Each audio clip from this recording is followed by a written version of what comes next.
আসসালামু আলাইকুম। আওয়ামী আওয়ামী লীগ বিরোধী জামাত শিবির আপনারা কি ভাবছেন?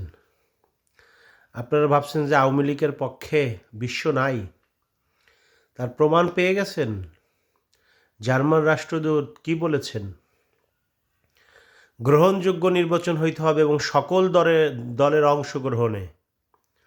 সকল দলের অংশগ্রহণে গ্রহণযোগ্য নির্বাচন হইতে হবে। জার্মান রাষ্ট্রদূত বলা মানে ইউরোপীয় ইউনিয়নের বস। ইউরোপীয় ইউনিয়ন বলা, জার্মান হচ্ছে ইউরোপীয় ইউনিয়নের বাপ। ঠিক আছে? জার্মান যা বলবে সেটাই হবে। অতএব ইউরোপীয় ইউনিয়ন এখন শেখ হাসিনার পক্ষে। আওয়ামী লীগের যারা ভক্ত, আওয়ামী লীগকে যারা সাপোর্ট করেন, যারা আওয়ামী লীগ করেন তাদের জন্য সুখবর যে ইউরোপীয় ইউনিয়ন অলরেডি আওয়ামী লীগের পক্ষে অবস্থান নিয়েছে।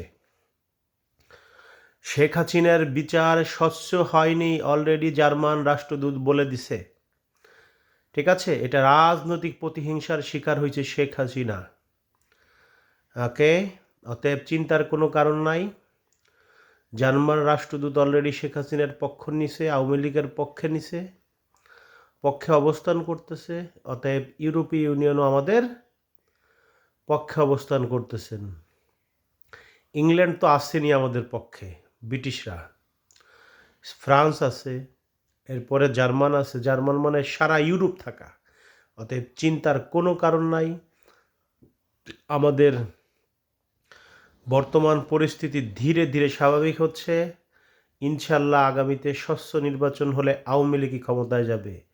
সবার জন্য এটা বিশাল সুখবর। সবাই ভালো থাকবেন। আল্লাহ হাফেজ।